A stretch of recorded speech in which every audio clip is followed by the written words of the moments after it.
On Primetime News tonight, the Korean government announces its plan to author history textbooks despite an ongoing dispute between conservatives and liberals on the matter. German President Joachim Gauck visits Korea to discuss a range of issues including reunification and economic cooperation. And with no clue as to who's behind the worst terror attack in Turkey's history, voices of anger there grow over the government's security failures.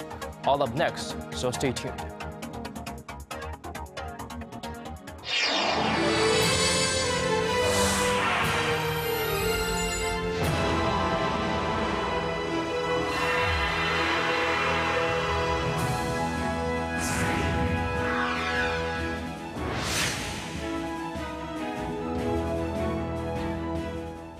It's 10 p.m. on a Monday here in Korea, coming to you live from our studio in Seoul. I'm Daniel Choy for Primetime News. Our top story tonight, the Korean government unveils its plan for a state-authorized history textbook. This in a bid to get rid of alleged ideological biases and historical distortions in Korea's current history textbooks. Our Kwon So-wa starts us off. Starting in 2017, history textbooks for middle and high school students will be published by the government, and only the government. The Ministry of Education announced their revision to the authorization of textbooks Monday amid an ongoing dispute between conservatives and liberals over the issue. Education Minister Hwang Woo-yeol said the government will enforce implementation after a mandatory 20-day wait period. Currently, 8 private publishers are in charge of printing textbooks after receiving approval from an independent review committee. The Park administration has been citing an essential need for uniformity, saying the debate of ideological biases in society needs to be ended, and that many private publishers are too leftist, which in some cases leads to factual mistakes. We came to the conclusion that it's impossible to solve the essence of the problem by correcting every single error in textbooks made by private publishers and writers. That's why the government decided to correct those. State control of history textbook publishing is not new. The government had previously authorized history textbooks up until 6 years ago. President Park Geun-hye's father, Park Chung-hee, introduced the system in 1974 when he was Korea's sitting president, praised for his hand in pushing the country's fast economic development, also heavily criticized for his dictatorial rule. The debate on the reintroduction of a single history textbook is only expected to flare as more teachers, historians, and opposition parties weigh in with objections. The main opposition New Politics Alliance for Democracy has already submitted a motion to dismiss the education minister for making the textbook announcement despite strong resistance. Kwon So-wa, Arirang News. Staying on what some would call a controversial plan for a single government-authorized history textbooks, that will be a subject of debate along with labor reform initiatives at the National Assembly, with the month-long parliamentary audit almost drawing to a close. Our Park Ji-won has more. Korea's rival parties are again entering a parliamentary deadlock over a number of pressing issues. One is the government's decision on Monday to publish a single government-authorized history textbook, scrapping the current system, which allows several government-authorized textbooks to be published. The ruling Saenuri party supported the government's move to adopt a single textbook, saying the current textbooks contain many errors and distorted views. Many textbooks describe South Korea as a country where opportunism has thrived and justice disappeared, giving the future generation a negative and defeatist mentality. Some books even beautify North Korea, while negatively talking about South Korea's businessmen who contributed to the nation's economic prosperity. Opposition blocs are attacking the government, claiming it aims to force a history perspective that favors the ruling party on younger generations. The government's decision has made it clear that the administration will force a history perspective that beautifies pro-Japanese activists and dictatorship. The administration has given the people's tears the cold shoulder and just focused on distorting the truth and rolling back the wheel of history. With both camps looking at the matter beyond the textbook issue, their ideological confrontation ensures the standoff will continue at least for the moment. Another issue is the ruling party's labor reform initiatives. The ruling Saenuri party is pushing to revise 5 labor-related laws, ostensibly to achieve a more flexible labor market, one of key reforms the Park Geun-hye administration has vowed to achieve. But the main opposition New Politics Alliance for Democracy opposes the reforms. Instead, they are pushing for changes to the ways in which businesses manage themselves and hire employees. With next year's general elections some 6 months away, analysts say, however, the standoffs between rival parties will likely be heightened as they try to divert internal conflicts over candidates' election rules to external matters. Park Ji-won, Arirang News. Switching over to different stories now, German President Joachim Gauck met with President Park Geun-hye in Korea. Monday's summit marks the first time a German president visited Northeast Asia. According to our Hwang Sung-hee, the two leaders discussed a range of issues from reunification to boosting economic cooperation. Promoting Germany's vision for a peaceful Korean peninsula was one of the key agenda items on German President Joachim Gauck's state visit here. 저는 한반도 평화 통일에 한결같은 관심과 지지를 보내주시는 가욱 대통령님께 감사의 뜻을 전달했고 통일 문제 관련 독일과의 협력을 더욱 강화해 나가기로 하였습니다. At a joint press conference with President Park following their summit, the visiting German leader clarified that Volkswagen's diesel emission scandal was not discussed. Sales of Volkswagen vehicles in Korea plunged nearly 10% in September from a month earlier after the German automaker admitted rigging U.S. emissions tests. Despite the dismal figures, Gauck said the reputation of German brands in Seoul appears unharmed. I don't think there's a big change to the reputation of German products in South Korea, and I appreciate that. Another key agenda item was reaffirming bilateral business ties. For one, the Korea Electronics Technology Institute and German automaker BMW signed a memorandum of understanding for increased cooperation in converging automotive technology with information technology. The leaders agreed to expand trade and investment in a balanced manner. Germany is Korea's largest trade partner in Europe, but Seoul's trade deficit with the nation tripled in less than 7 years.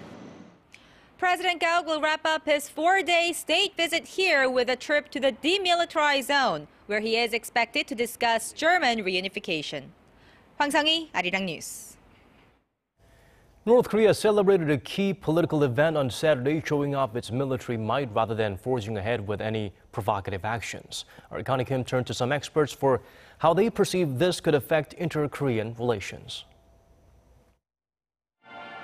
Thousands of torch-holding troops goose-stepped through Kim Il-sung Square as part of North Korea's parade marking 70 years of the country's ruling Workers' Party.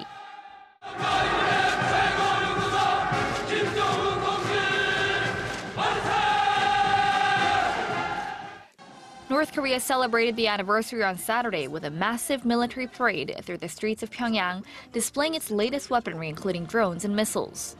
Rather than launch a long-range rocket to mark the anniversary, the regime spent 2 hours showing off its military might.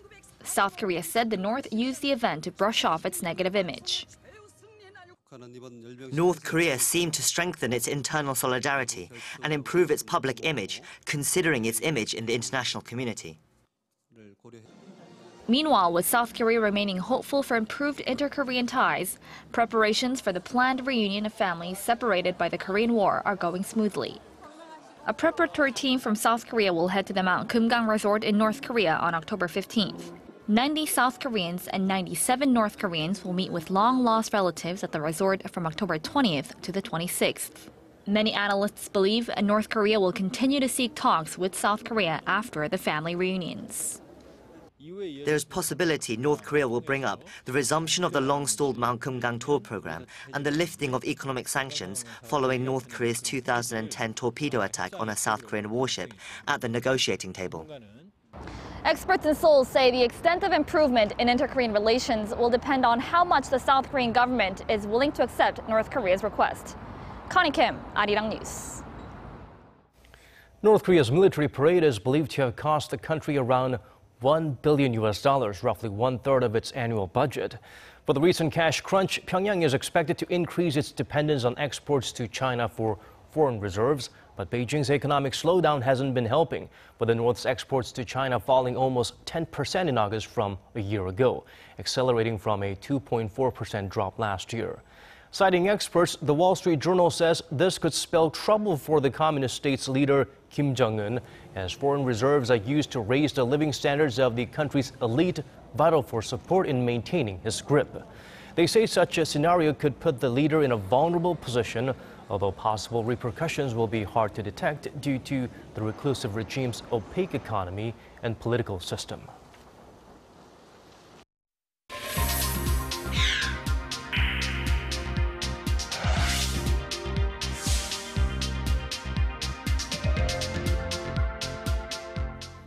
The 10th round of negotiations for Regional Comprehensive Economic Partnership, or RCEP, kicked off today in Busan.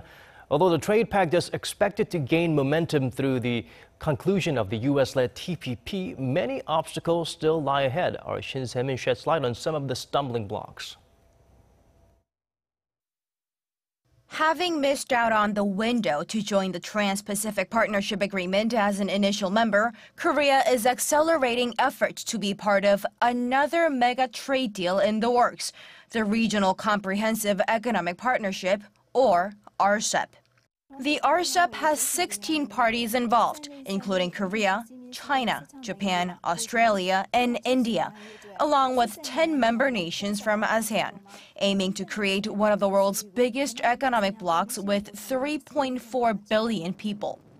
And if signed, Korea's trade ministry predicts that the deal will lock in nearly 30% of the global trade volume, or some $10.6 billion, involving a combined population that's much greater than that of the TPP. Although it isn't fair to compare the two trade pacts, the TPP and RCEP, since they are different in characteristics, it's clear that RCEP will open up a wider consumer and market base, considering the number of countries it involves. That's why Korean companies are expected to see more visible benefits from the RCEP agreement, as many of the member nations also have faster-growing economies than those in the TPP. But the road ahead still looks bumpy. In terms of progress made on the pact, it's unlikely the talks will be able to meet China's hopeful year-end deadline. The speed of the talks, however, will pick up pace because the US and Japan-led TPP agreement has done enough to provoke China to add speed to the RCEP. At the same time, reaching an agreement among economic giants like India, China, and Japan will be a considerable hurdle, adding more skepticism to a speedy conclusion of the deal. The focus is now on how the negotiations in Busan will unfold, as it's the first RCEP member nations meeting to take place following the landmark agreement on the TPP. It's likely to add pressure to involved parties to sort out differences and to make faster progress on the regional trade framework. Shin Se-min, Arirang News. With the slowdown of the global economy, Korea's small and mid-sized manufacturers are going through a tough time keeping their businesses running. For details, we turn to our Oh Soo-young. Small and medium manufacturers in Korea are struggling to keep their businesses afloat. A report from IBK Economic Research Institute shows the operating rate of small and medium manufacturers hit a 6-year low at 70.2% in August. That's an on-year drop of 1.2 percentage points. The situation is worse for small-sized companies at 69%. The downward trend is nothing new, as SME manufacturers have seen their expenses to income falling steadily for the past 4 years. This is largely due to insufficient capital in the midst of difficult business conditions. Among the some 3,000 companies surveyed, only 4.5% said their finances were in good health. Over 30% said they were struggling financially, with the biggest reason being the slump in domestic sales, followed by outstanding receivables and falling exports. With the sluggish global economy, Korea's conglomerates' operations are slowing, which affects their subcontractors who also suffer. Together with a fall in local consumption, domestic sales have been falling for small and medium manufacturers. While experts doubt the operating rate will fall below 70%, they say it is vital to invigorate domestic consumption. They also suggest the government could take more sustainable measures such as boosting and efficiently allocating funds to support SME manufacturers. Oh Soo-young, Arirang News. In other news, Lotte Group Chairman Shin Dong-bin says he will focus on management in a bid to raise Lotte duty-free to first place in the global market by the year 2020. Making the announcement at a Lotte-hosted event on Monday, he revealed the plan to allocate $17.5 million worth of funds and to create an incubation system to support growth of partnering small and mid-sized firms. Shin added that Lotte Duty Free will also engage in improving the tourism infrastructure, creating jobs, and providing job training to social minorities. Meanwhile, with Shin's older brother Dong-ju announcing his decision to sue the chairman over management rights last week, various Lotte Group stocks have taken a beating amid market expectations the bitter family feud will continue longer than expected. Thailand, Malaysia, and Poland are the newest members of the China-led Asian Infrastructure Investment Bank, or the AIIB. Malaysia and Thailand had earlier signed the Articles of Agreement at the 7th Chief Negotiators meeting in Frankfurt, Germany, at the end of September. Poland confirmed its membership last week, becoming the 53rd member of the 57 prospective members. Currently, Denmark, Kuwait, the Philippines, and South Africa have until the year's end to decide on membership. AIIB is an international financial institution initiated by the Chinese government. Its focus, building infrastructure in Asia-Pacific to help provide low-income regions with necessary funds for large development projects. To mark 50 years of diplomatic ties between Korea and Bolivia, a variety of Korean cultural performances took place in the South American country over the weekend. Hwang Ji-hye files this report from La Paz. Korea's traditional instruments catch the eyes and ears of the Bolivian audience, and it's the unfamiliarity of the music that piques their interests. The performances were very fun, especially because it's my first time watching and listening to this kind of music. Some even took part in one of the performances, a twist to Korea's traditional samulnori, or percussion quartet, with breakdancing and beatboxing. I love everything about Korea, including the culture, so I'm very happy to be part of this performance. It was so exciting and interesting. The event, hosted by Korea's Culture Ministry and the Korean Embassy in Bolivia and organized by Arirang TV, was held for 2 days from Saturday at the Municipal Theater of La Paz. With the aim of further boosting diplomatic ties between Korea and Bolivia, it celebrates the 50th anniversary of the two countries' relations. With this kind of cultural event, we hope to strengthen ties with Bolivia in the economic sector and tighten cooperation in the global arena. Around 600 people watched the performances and cheering filled the hall.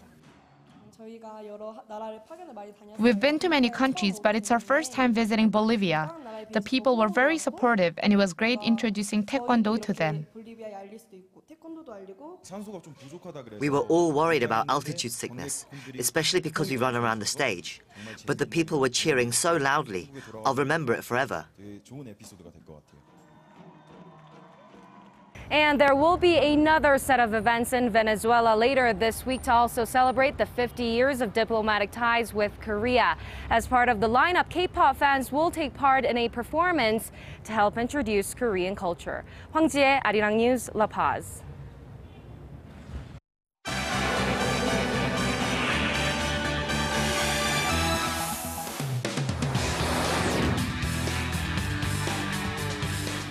Now it's time for international headlines. Let's turn to our Bruce Harrison at the News Center. Bruce, what have you got in store for us today?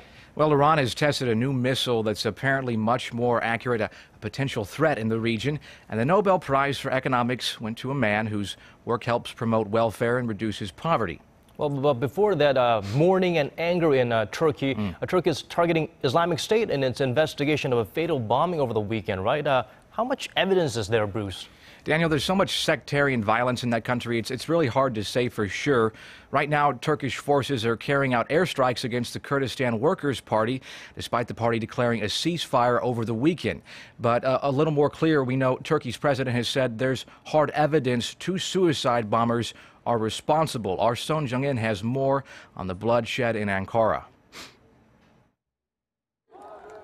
Thousands of people gathered across Turkey on Sunday to voice their anger at the worst terror attack in the country's history. No group has yet claimed responsibility for Saturday's double bombing in the capital Ankara that targeted a peace rally calling for equality and peace.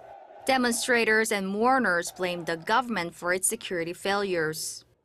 But the government has pointed fingers at Islamic State militants or Kurdish rebels, citing the political upheaval in Turkey and Syria. Turkey's main opposition party leader called on the interior and justice ministers to resign. I think if both ministers respect their job and our people, they should resign without any explanation. This is their political responsibility. If they don't, this trauma will deepen. Political tension has intensified in Turkey as the military continues to battle Islamic State jihadists and Kurdish militants. With just 3 weeks left before snap elections scheduled for November 1st, critics accuse President Recep Tayyip Erdogan of intensifying attacks on Kurds to win votes for the ruling party. Officials say Saturday's attack bears striking similarities to a suicide bombing in July, also against the peace activists that the government blamed on the Islamic State group. That bombing killed 33 Turkish and Kurdish peace activists. 손 정인, Arirang News. Iran has tested a long-range missile that is reportedly more accurate than anything it's ever produced. State TV there broadcast what appeared to be a successful launch of the Imad ballistic missile. State media reported it's able to strike targets with a high level of precision and completely destroy them. If operational, it would be Iran's first precision-guided weapon capable of striking its arch-enemy in the region, Israel. This is a great advance. It's a quantum leap in the missile capability. Such capabilities today are only available in China. Iran's defense minister said the new weapon would be deployed to missile units in the near future. This latest comes as Iran's parliament passed the framework of an agenda to allow the government to honor the nuclear agreement reached by Iran, the U.S., and 5 other world powers. The Nobel Prize for Economics has been awarded to a man whose work has led to policies promoting welfare and the reduction of poverty. To award the Sveriges Riksbank Prize in Economic Sciences in memory of Alfred Nobel to Angus Deaton for his analysis of consumption, poverty, and welfare. On Princeton University's website, Deaton says his research is focused on what determines health in rich and poor countries. He's also studying the measure of poverty in India and around the world.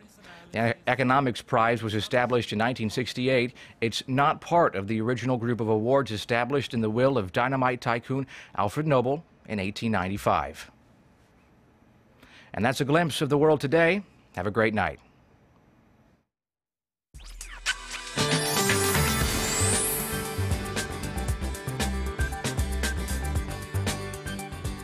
Hello, I'm Lee Ji-hyun with the latest weather updates.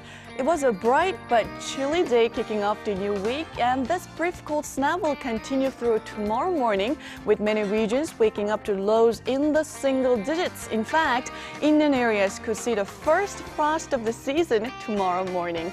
But good news, highs will return to seasonal averages by tomorrow afternoon under lots of autumn sunshine. But don't forget to dress warmly for the big temperature gaps between day and night. And as for tomorrow, the low in Seoul and Daegu will kick off at 9 before getting up to 21 and 23. And Gwangju and Busan will top out at 22 and 23. And as for the other regions, Daejeon and Jeju Island will see a high of 22 and 21, while Dokdo peaks at 19. Autumn conditions are forecast to be in full swing this week, so be sure to take an advantage of beautiful weather while you can. That's all for the weather. Good night.